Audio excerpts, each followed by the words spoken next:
ఏపీలో ఎన్నికల రోజు ఆ తర్వాత జరిగిన హింసపైన సిట్ ప్రాథమిక నివేదిక డీజీపీ హరీష్ కుమార్ గుప్తాకు అందించింది. ఇక ఈ నివేదికను సిట్ చీఫ్ వినీత్ బ్రిజ్లాల్ డీజీపీకి అందజేశారు. 3 జిల్లాల్లో 2 రోజుల పాటు పర్యటించిన ఈ బృందం నిన్న అర్ధరాత్రి వరకు ప్రత్యేక దర్యాప్తు కొనసాగించింది. ఇక పల్నాడు, మాచర్ల, తిరుపతి జిల్లాల్లో 33 ఘటనలు నమోదైనట్లు ప్రాథమిక నివేదికలో పేర్కొన్నట్లు తెలుస్తోంది. అలాగే కొన్ని సెక్షన్ల మార్పుపై కూడా సిఫారసులు చేసింది. కొత్త ఎఫ్ఐఆర్లు కూడా నమోదు చేసే అంశంపైన కొంత సమాచారం ఇచ్చినట్లుగా నివేదికలో పేర్కొన్నట్లు తెలుస్తోంది.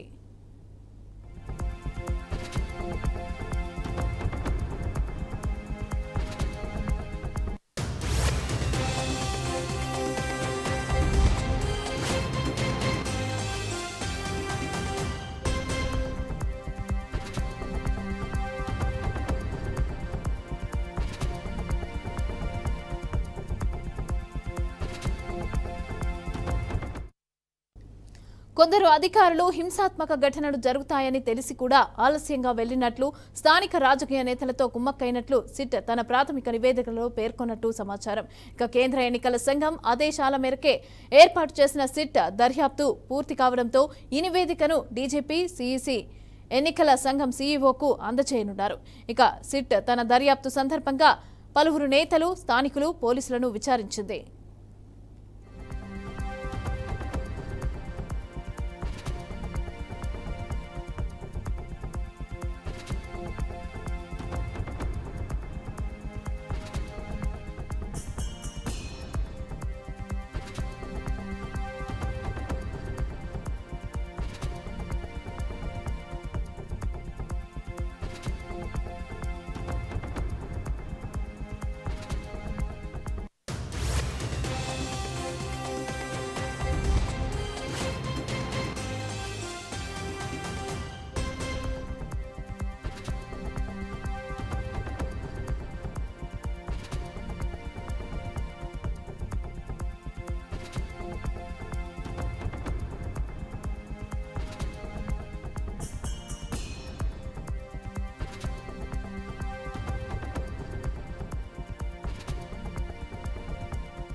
ఇక ఇదే అంశానికి సంబంధించి పూర్తి డీటెయిల్స్ మా ప్రతినిధి శ్రీనివాస్ అందిస్తారు. శ్రీనివాస్, ఎన్నికల పోలింగ్ రోజు జరిగిన హింసకి సంబంధించి అయితే సిట్ మొత్తం దర్యాప్తు పూర్తి చేసినట్టుగా తెలుస్తోంది. అయితే ఈ అంశాన్ని ఏ రిపోర్టును అయితే తయారు చేసిందో దాన్ని సంబంధించి డీజీపీకి అందజేసే అవకాశం ఉన్నట్లుగా తెలుస్తోంది. అయితే ఎలాంటి అంశాలు పొందుపరిచారు, ఏంటి ఆ డీటెయిల్స్ ఏమైనా బయటకు వచ్చాయా?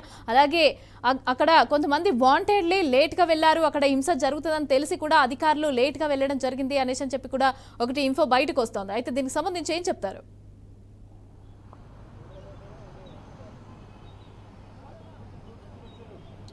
మమత, రాష్ట్ర వ్యాప్తంగా జరిగినటువంటి 24 సార్వత్రిక ఎన్నికలు ఉన్నాయి. ఆ నేపథ్యంలో కొన్ని ప్రాంతాల్లో జరిగినటువంటి హింసాత్మక సంఘటనలు, అక్కడ లేచినటువంటి అల్లర్లు కావచ్చు, ఈవీఎంలకు సంబంధించినటువంటి ధ్వంసం కావచ్చు, అదేవిధంగా పోలీసులు వైఫల్యాలు కావచ్చు, ఇవన్నీ ఒక 6 అంశాలతో పాటు ఇటు సీఎస్, ఆంధ్రప్రదేశ్ డీజీపీ ఇద్దరు కూడా గతంలోనే ఎన్నికల సంఘానికి నివేదికను ఇవ్వడం జరిగింది. ఆ నివేదికలో భాగంగా కూడా ఈ 6 అంశాలు ఏవైతే ఉన్నాయో, ఇటు హింసాత్మక ఘటనలకు సంబంధించినటువంటి అంశాలు కావచ్చు, అక్కడ పోలీసులు ఆలస్యంగా, ఉద్దేశపూర్వకంగానే ఆలస్యంగా వెళ్లారనే అంశం కావచ్చు, అక్కడ అనేక అంశాలు ఏదైతే కీలక అంశాలు ఏవైతే చెప్తున్నారో ఆ అంశాన్ని పూర్తి స్థాయిగా విచారించాలంటూ కూడా సిట్ వేయడం జరిగింది. సిట్ గత 3 రోజులుగా కూడా ఇటు తాడిపత్రి, అనంతపురం జిల్లాలో కావచ్చు, అదేవిధంగా పల్నాడు జిల్లాలో కావచ్చు, తిరుపతిలో కావచ్చు, ఈ 3 ప్రాంతాల్లో కూడా సిట్ 3 రోజులు విచారణ కొనసాగించింది. అయితే ప్రధానంగా ఇక్కడ హింస ఏదైతే అసాంఘిక కార్యక్రమాలు అంటే హింస సంబంధించిన అంశాలు ఏవైతే ఉన్నాయో ఆ అంశాలకు మాత్రమే సిట్ చేసినటువంటి విచారణ ఏదైతుందో దాదాపుగా 150 పేజీలకు సంబంధించినటువంటి ఒక నివేదికను సిద్ధం చేసినట్టు తెలిసింది. ఆ నివేదికని గత కొద్దిసేపటి కింద డీజీపీ కూడా అందజేసినట్టు తెలుస్తుంది. అయితే ఇప్పటికే రిజ్వీవాలా ఎవరైతే ఉన్నారో ఇటు ఇంటెలిజెన్స్ చీఫ్గా ఉన్నటువంటి వ్యక్తి ఇప్పుడు సిట్కి చీఫ్గా ఎవరు ఇస్తున్నారో ఆయనకి ఈ నివేదికను కూడా అందజేస్తున్నట్టు తెలుస్తుంది. ఆ నివేదిక త్రూ అక్కడి నుంచి డీజీపీకి వెళుతుంది. డీజీపీ దీన్ని సీఎస్కి అందజేసే పరిస్థితి కనిపిస్తుంది. సీఎస్ ఎక్కడి నుంచి కేంద్ర ఎన్నికల సంఘానికి ఈ నివేదిక పంపనున్నట్లు కూడా తెలుస్తుంది. అయితే ప్రధానంగా ఏదైతే ఈ సిట్ విచారణ కొనసాగే టైంలో అంతకుముందు అంటే ఎన్నికల పోలింగ్ పోలింగ్ తేదీన అదేవిధంగా పోలింగ్ ముగిసిన తర్వాత కూడా హింసాత్మక సంఘటనలు ప్రధానంగా చెలరగడానికి గల కారణాలు ఏంటి అంటే అక్కడ నాయకులు దాన్ని ఉద్దేశపూర్వకంగా హింసాత్మక సంఘటనకి పురుగొల్పారా, లేదు అంటే కనుక నాయకులను అనుసరించేటువంటి అనుచరులు ఎవరైనా హింసాత్మక సంఘటనలుగా పాల్గొన్నారా అనే దాని మీద కూడా సిట్ విచారణ కొనసాగించింది. అయితే పోలీసులు వైఫల్యాలు దీనికి కారణం అంటూ కూడా ఏదైతే గత నివేదికలో ఏదైతే ఉన్నాయో ఆ నివేదికల్లో భాగంగా ఇప్పటికే అక్కడ ఉన్నటువంటి పోలీసులు ఆ జిల్లా అధికారులని ఐపీఎస్ అన్న కూడా ఇప్పటికే బదిలీ చేయడం కూడా జరిగింది. బదిలీ చేయడమే కాకుండా రానున్నటువంటి త్వరలోనే అంటే ఏదైతే ఈ హింసలకు సంబంధించినటువంటి అంశాలను కూడా పూర్తి స్థాయిలో సిట్ విచారణ కూడా కొనసాగించింది. అయితే డీజీపీకి ఇచ్చినటువంటి నివేదిక ఏమి ఇచ్చారు ఏంటి అంటే ఇప్పటి వరకు కూడా ఉన్నటువంటి ప్రాథమికంగా మనకున్నటువంటి సమాచారం మనకున్నటువంటి అంశాలు ఏవైతే ఉన్నాయో వాటిని మాత్రమే అక్కడ విచారణ కొనసాగించారా, లేదు అంటే కనుక ఇతర అంశాలు అంటే డీజీపీ స్థాయిలో ఇచ్చినటువంటి నివేదిక ఇచ్చినటువంటి అంశాలు ఏవైతే ఉన్నాయో ఆ అంశాలను కూడా విచారణలో కొనసాగించారా, అంతేకాకుండా ఫిర్యాదులు ఏవైతే ఉన్నాయో పార్టీలకు సంబంధించిన ఫిర్యాదులు ఏవైతే అందే ఆ ఫిర్యాదులను కూడా విచారణలో కొనసాగించారా అనే అంశాలను కూడా చూడాలి. అయితే ఇప్పుడు డీజీపీకి ఇచ్చిన నివేదికని పూర్తి స్థాయిలో ఏమిచ్చారు ఏంటనేది ఇంకా బయటకు రాలేదు. అయితే బయటకు వచ్చిన తర్వాత కానీ దాని మీద ఒక స్పష్టత వచ్చేటువంటి అవకాశం లేదు మమతా. రైట్, అలాగే కొత్త సెక్షన్లో పైన కూడా ఎఫ్ఐఆర్లు నమోదు చేసే అవకాశం ఉన్నట్టుగా తెలుస్తుంది. అయితే రెండు పార్టీలకు సంబంధించిన వాళ్ళు కూడా ఒకరిపైన ఒకరైతే మాట్లాడుకోవడం జరుగుతుంది. మరి నెక్స్ట్ సిఈసి ఎలాంటి చర్యలు తీసుకునే అవకాశం ఉందంటారు దీనికి సంబంధించి?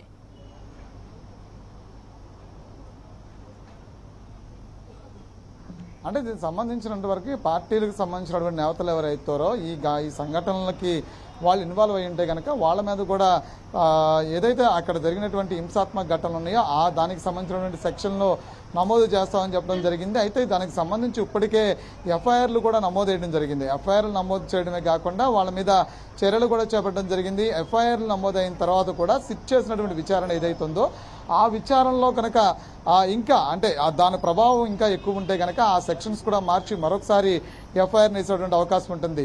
అయితే ఎఫ్ఐఆర్ని కీలకంగా తీసుకున్నటువంటి సిట్ ముందు విచారణ కొనసాగించడం జరిగింది. అక్కడ జరిగినటువంటి హింసాత్మక సంఘటనలు ఏవైతే ఉన్నాయో వాటిని కూడా అక్కడ జరిగినటువంటి గ్రౌండ్ స్థాయిలో కూడా సిట్ విచారణ చేసింది. అయితే అక్కడ లా అండ్ ఆర్డర్ పోలీసు వ్యవహరించినటువంటి విధానం కూడా కొంత ఎన్నికల అధికారులు కొంత ఇబ్బంది గురి చేస్తుంది. కాబట్టి అక్కడ ఉన్నటువంటి అధికారులు ఇప్పుడే చర్యలు చేపట్టడమే కాకుండా శాఖాపరమైన చర్యలు తీసుకుని వాళ్ళని బదిలీలు చేయడం అదేవిధంగా సస్పెండ్ చేయడం కూడా జరిగింది.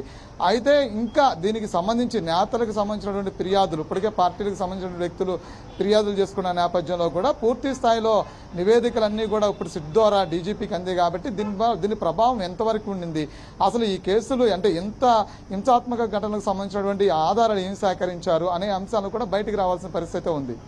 అయితే కొంతమంది నేతలు అలాగే అధికారులు కూడా డిపార్ట్మెంట్కి సంబంధించిన వాళ్ళు కూడా కుమ్మక్కయ్యారు. పార్టీలకు సంబంధించి వీళ్ళు కుమ్మక్కయ్యి ఈ దాడులకు ప్రేరేపించడానికి అయితే సహాయం చేశారు అనేసి అని చెప్పి అయితే మాట్లాడడం జరుగుతోంది. అయితే దీనికి సంబంధించి సిట్ ఏమైనా మాట్లాడడం జరుగుతుందా?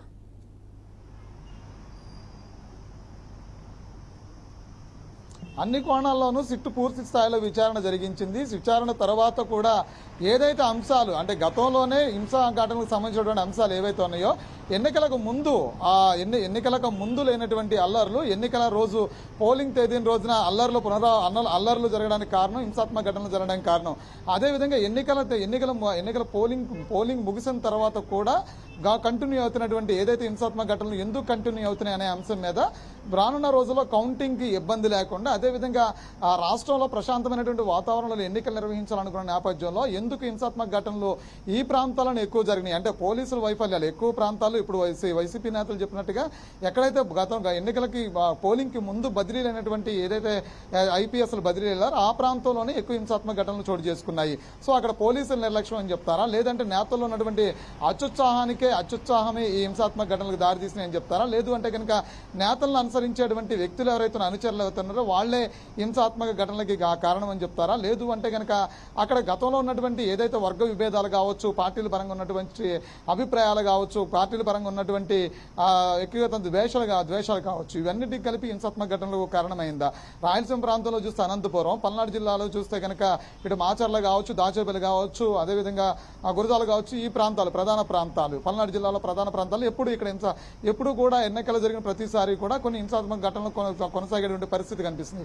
అదేవిధంగా మనం చూస్తే కనుక తిరుపతి జిల్లాలో జరిగినటువంటి కొన్ని సంఘటనలు కావచ్చు, ఇవన్నింటినీ కూడా అన్ని కోణాలను అంటే అలాంటి సందర్భాల్లో ఈ హింసాత్మక ఘటనలో పాల్పడ్డారు ఈ వ్యక్తులు అనే దాని మీదే సిట్ విచారణ ఆదేశించారు. అయితే సిట్ దీని మీద పూర్తి స్థాయిలో విచారణ కొనసాగించింది కాబట్టి నివేదిక అంటే దాదాపుగా ఒక 150 పేజీల నివేదికని సిద్ధం చేసినట్టు తెలుస్తుంది. అది సిట్ చీఫ్ ఎవరైతే ఉన్నారో, ఇంటెలిజెన్స్ చీఫ్ ఎవరైతే ఉన్నారో ఆయనకి నివేదికను కూడా అందజేసినట్టు తెలుస్తోంది. Right, thank you Srinivas, thanks for the details.